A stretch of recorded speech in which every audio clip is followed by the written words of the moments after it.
Hello fellow mechatronics engineers, I'm Ted and this is Jay. I'm the one with the camera. What we have here is our user interface to control the gripper designed by us. As you can see in this picture here, this is our gripper. So let's go through the properties of this gripper. The gear ratio is designed to be 151:1 ratio. The maximum force is that this gripper can hold is 4.5 newtons. The maximum current it can draw, allowable current that it can draw from the motor is 3 amperes. The mechanical efficiency of this gripper is 18.3%. This graph shows the voltage, which the white legend shows the voltage to the amplifier, and the red legend shows the voltage to the motor. And this graph shows the current draw of from the motor. The white legend shows the raw current, and the red legend shows the average current. And this graph shows the motor speed. The white legend shows the speed of the motor, and the red legend shows the acceleration. And this graph shows the external torque and the motor torque, which are displayed in the white and red legends. This plot shows the gripper position, and the white legend shows the user inputs, and the red legend shows the actual position. But at the moment you can't see it because we haven't moved our gripper. Alright, and this plot shows the user inputs and the force exerted on the object. So here, this box contains the file path of the file that we are going to write to, and this button shows this record button, which is when you press it, it will start recording all the data. This is just from the lab.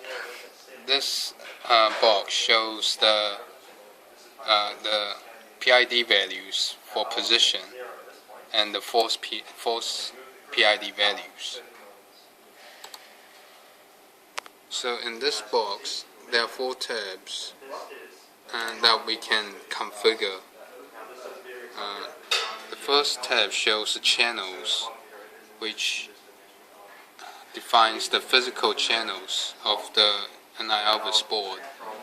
The second tab, motor, defines the maximum voltage and the minimum voltage that can be applied to the motor, and the sampling time period, which is 10 milliseconds, and the motor torque constant is defined as 0.0396 as from the lab, and this is the maximum current that can be drawn from the motor. This tab shows the maximum and the minimum distance that the gripper can go in terms of centimeters. This is the mechanical efficiency of the gripper, and this is the required voltage that can be supplied to overcome the static friction. And these values are the PID parameters. And this tab shows the gear parameters, which are in terms of outer diameter and inner diameters. And the result ratio that we can get is 151:1. And this is our gripper. You want to describe the gear parameters? Oh, okay. So this one is attached on the motor, as you can see. This one is 90-degree translation, and then Yeah, so this is what he meant by outer diameter and inner diameter. So this is the outer diameter, and this is the inner diameter, and this is the, whoops, it says the outer, inner, outer, inner, outer, inner, and this one we'll just say outer and inner diameter is same. Yeah, and same for this one. And this is our gripper. So it's going to grip the object from here. As you can see in this dialog box, it can there are different control methods to control the gripper. So in voltage control, it controls the gripper by specifying the different voltages. So if you do positive voltage, it will rotate clockwise, and if you do negative, it will rotate anti-clockwise. And this control method is called position control method, which we can specify the position of the gripper and the specified range between 0 to 6.7 centimeters. And in this control method, it specifies the force that can be exerted on the object. So this button here shows it's a 0 button, which can reset the voltage to 0, and this indicator shows the current position. It's the odometry. The odometry of the current position, and emergency is just to stop if any wreckage that may possibly occur. Which is just when the current exceeds 3 ampere, which is required from the assignment. And this is the stop button to stop the program, and these two are the indicators for force and motor voltage. And these can be used for controlling voltage and force when you change control method. Okay, so I'll be doing voltage control. So at the moment it's at this position. Now if I turn the gauge around to 2 volt, it's going to move the gripper with 2 volt. So if I say 5 volt, it goes faster, of course, because you're applying more torque. And as you can see, if you go -2, then you see the current draw is changing, and yep, it's moving with some speed, and the position is changing as it's moving. And that's really easy thing to do with the voltage control. Okay, so next up is position control. Now I'll tab to position control. Now, yeah, you can see it's kind of doing something funny at the moment, but that's because I have to 0 the position. So first off, I'll change back to voltage control and go back to the original position, which is to this edge. So let me just put -volt and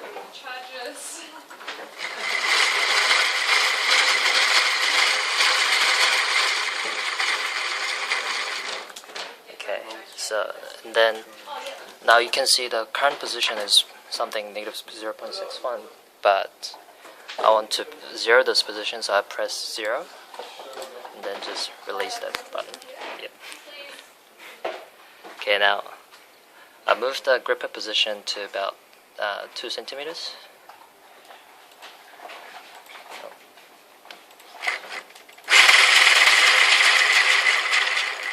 Yep, yeah, it moved 2 centimeters, it seems like it, and there's no overshoot, as you can see from the graph.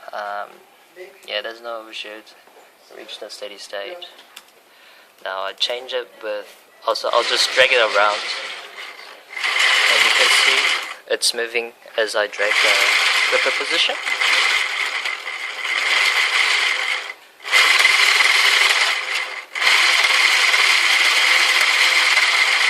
Now I'm going back to 0 position, and as you can see, it returned to 0 position, which is very accurate. That's thanks to our Teddy's design, 151:1 ratio. It's very accurate. Now I'm going to drag this gripper position around and just have a look at it in the plot. It's going to be very accurate as I move around.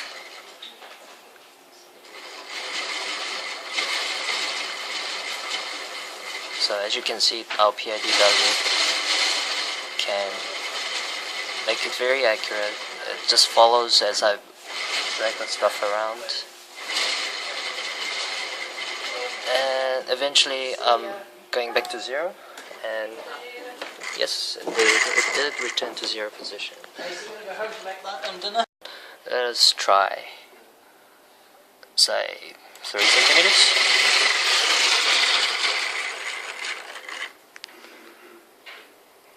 Yep, you can see that it did travel indeed 3 centimeters, and yep, the current position, as you can see, is 3 centimeters. That's really accurate, and we have hardly any overshoot because we have high resolution of our position movement. You can see our PID value is fairly high compared to other people. That's because of high ratio and low mechanical efficiency. Okay, so next up is force control. So this is our object, this cube, and so one of the assumptions we made was that the object will be grabbed as we start the force control. So let me just change the voltage control first, and then change it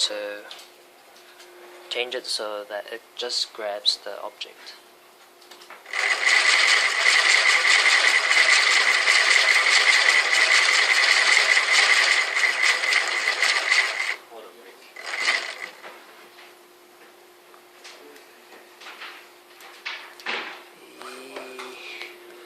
Slightly more.